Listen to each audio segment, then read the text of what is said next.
pleasure to have you guys back for another video. My name is Leydi Morales, and in today's video we're going to be talking about self-sabotage and limiting beliefs and negative thoughts, old habits, old behaviors, all this entire category, and really what is the missing link when it comes to healing, when it comes to bringing in the new, when it comes to new change and positive change, that I feel like it's not talked about a lot in a lot of the teachings and a lot of the coaches and influencers when it comes to law of attraction, manifesting, and all that great stuff. And it's part of the reason why when people are trying to change something, when people are trying to manifest or intend for something, no matter how hard they try, it's as if the universe is like hell-bent on making sure it doesn't happen. And so it feels like, put it like this: you read a self-help book, you read a new law of attraction book, you find a new law of attraction person on the internet, on YouTube, whatever, and you're like so motivated to change your life, and your thoughts create your reality. You're gonna visualize, you're gonna have this whole law of attraction routine, scripting, all that great stuff. And though that stuff in and of itself works, the hype wears off, right? And after 2 weeks, 3 weeks, a month, whatever, then you start noticing like negative thoughts and beliefs and old habits start to pop up. And then you think, oh, this isn't working, I'm a failure. Your old self starts to come in, your old habits start to manifest, and you start acting on those old habits. And so then you're off to reading another self-help book, or you're off to reading or watching more YouTube videos about the law of attraction and scripting, or whatever the case may be. But I want you guys to understand, first and foremost, that it's not you. You're not even the problem. And part of change is resistance. If it were easy to just change and flip the switch one day to the next, I think everybody in the world would be drinking margaritas on a yacht with Bill Gates right now and be filthy rich. But that's just not the case. And a lot of people, once they start to see these negative thoughts and these negative circumstances even pop up into their life that make them go back to their old patterns of negative thinking, then we just start to sabotage ourselves. We're like, oh my gosh, I'm a failure, I will never do this, something's wrong with me, I'm not enough, I'm not good enough, I just want this one thing, the universe hates me because I just want this one thing. Especially when we've been trying to manifest something for such a long time, and it's just, no matter what we try, no matter what law of attraction technique we use, nothing happens. And we just always end up going back to square one, and we always end up finding the next book that makes us go back to square one. I want you guys to start thinking of your negative thoughts and these self-sabotaging behaviors, really, and thinking as your friends, as more, not even friends. I want to go deeper, and I want you to look at them as your child, like an inner child, because at the end of the day, these negative thoughts, these negative emotions, these negative habits and thinking and pattern, what they're trying to do is protect you.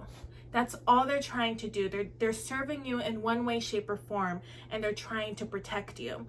I completely hate how we try to cover up everything. I'm sorry, I'm looking at my dog. You want to say hi to my dog?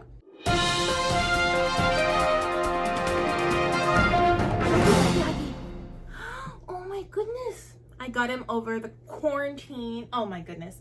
I got him over the quarantine period. This is Mikko, guys. He's a Maltese Bichon Cavalier mix, and he's the cutest little thing. But right now he's like in his little adolescence time, so he's being a little mischievous, so we're gonna put him back down.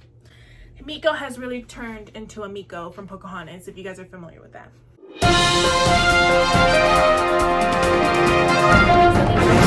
These negative behaviors, these negative patterns are serving us. They're trying to protect us, and we need to get out of this mentality of being at war with these negative thoughts and these negative behaviors and these negative patterns, and start to befriend them and love them and treat them like a child that's trying. What are you doing? I'm just gonna say self-sabotaging behaviors and negative thoughts. We have to start reframing how we look at them, because they are trying to help us in the end. The way they're going about it is not the best way, of course, and it's not ideal, but they are trying to protect us. They are trying to take care of us. Whether we want to believe it or not, it's true. They are serving a higher purpose, or I don't want to say a higher purpose, serving a better purpose, or so they think, or so this ego thinks it is. It's trying, at the end of the day, just protect you. So the more we are at war with these self-sabotaging ourselves and these negative thoughts, the worse that it gets, because what we resist persists.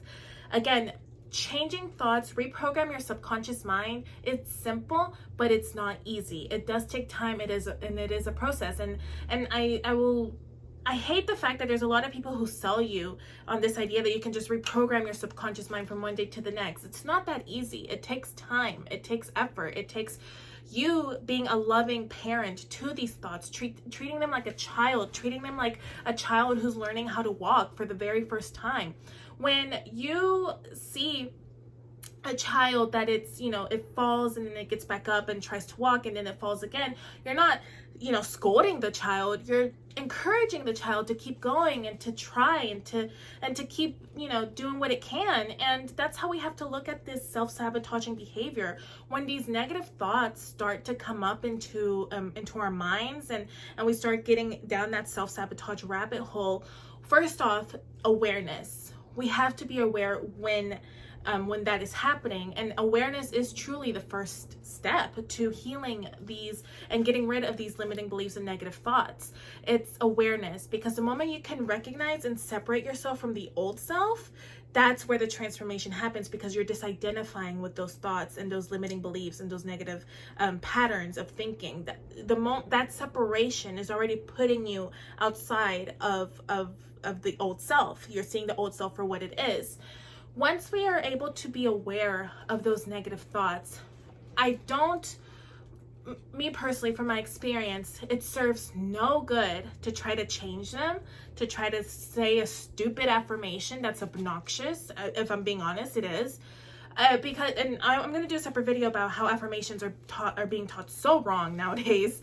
But instead of trying to slap an affirmation on top of that, treat that affirmation as if it was, treat that negative thought or that negative thought as if it was a child learning how, treat that negative self-thought as if it was a child.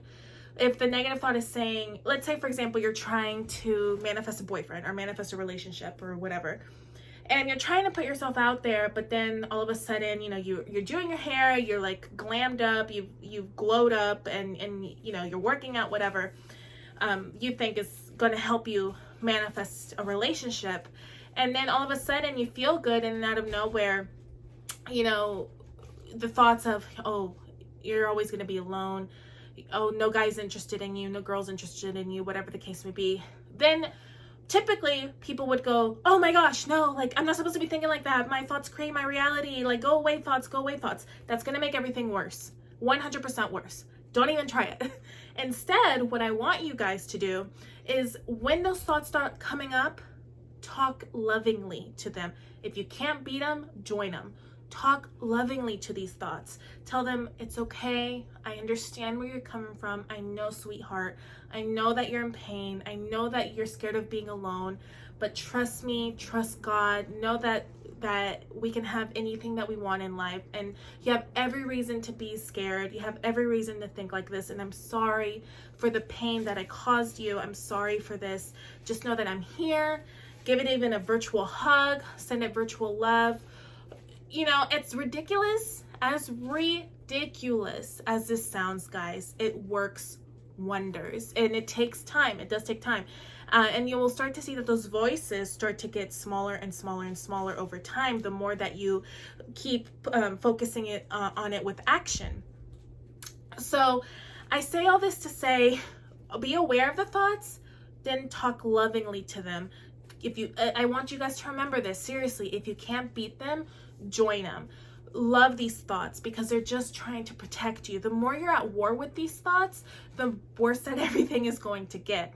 And this is what a lot of teachings don't talk about. It's like, oh, have a vision statement, say affirmations, and then wishful thinking, the Lamborghini is going to pop up in your car tomorrow. No, it's not. It doesn't work like that. It's not that simple. Again, if that were the case, everybody in the world would be, on a yacht somewhere with Bill Gates. But what I'm trying to say is, it takes a process. These are the foundations that is not being taught in the modern day law of attraction world. It's just not. And what I mean by that is, the modern teachings that I see online is just inner child work. And don't worry, I'm going to make a video on inner child work as well, but inner child work is crucial. Loving yourself and self-compassion is crucial to manifesting anything you want. If you're struggling with manifesting something, no matter how hard you try, I can guarantee you 95% of the time why you haven't manifested what you want is because you constantly beat yourself up for having negative thoughts. You're constantly self-sabotaging yourself for self-sabotaging yourself, and you're really treating yourself like crap in the process, and it's only going to make it harder for things to happen. You're going to have to use more willpower, and you're going to have to work even 20 times as harder to get what you want. And though, of course, by hating yourself and by beating yourself up, you can manifest what you want, absolutely, but then you're going to want more, and then more, and then more, and then more, and then nothing that you want is ever nothing that you get is ever going to be good enough. So the key to stop self-sabotaging and to finally get rid of the limiting beliefs and the negative thoughts that are getting in the way of your manifestation is by being aware of them and by treating them with love. Inner child work. Google inner child work, YouTube inner child work. I'm going to make a separate video on inner child work if you want to stay tuned for that. But those are truly the key. I want you guys to remember, if you can't beat them, join them. Seriously, don't be at war with these negative thoughts. They're just trying to protect you. Learn to love them, learn to nourish them and take care of them and understand where they're coming from. And I promise you, once you're able to heal through that pain, and you're able to nurture that pain and take care of that pain, you will start to see amazing changes into your life. And I can say the same with me and things that have happened in my life. So one thing I did forget to mention is that for awareness, I definitely encourage 100% meditation. I use the app Headspace if you guys are interested in learning more about manifestation and all of that. Meditation, sorry. If you guys are interested in learning more about meditation, I definitely highly recommend Headspace. But for the most part, just remember that awareness, loving, inner child work towards these thoughts, awareness, treating your self-sabotaging thoughts and behaviors with love and compassion, or in other words, self-compassion, as well as backing it up with new action that you have been taking or you're going to continue to take. I'm telling you guys, you're more than halfway there. So I want you guys to understand the foundation first. It starts with self-compassion. It starts with loving yourself. It starts with healing yourself. It starts with healing these negative thoughts that are keeping you in pain or that are in pain. It's overwhelming to see like how many people teach people like just think positive and kind of almost guilt you as to why something bad happened in your life, as if it's your fault that you had these bad things happen to your life. And it's just more to that. It's more complex. So I really hope that this video helped you guys in any way, shape, or form. Please leave a comment below and let me know what other topics you want me to discuss. I also welcome constructive criticism and feedback. Again, everything that you need to know about me is in the comments section down below or in the description box below. And remember, trust the process, trust your power, trust yourself. I love you guys. Sending you guys all the love. Stay safe, stay happy, and have an amazing day. Bye, guys.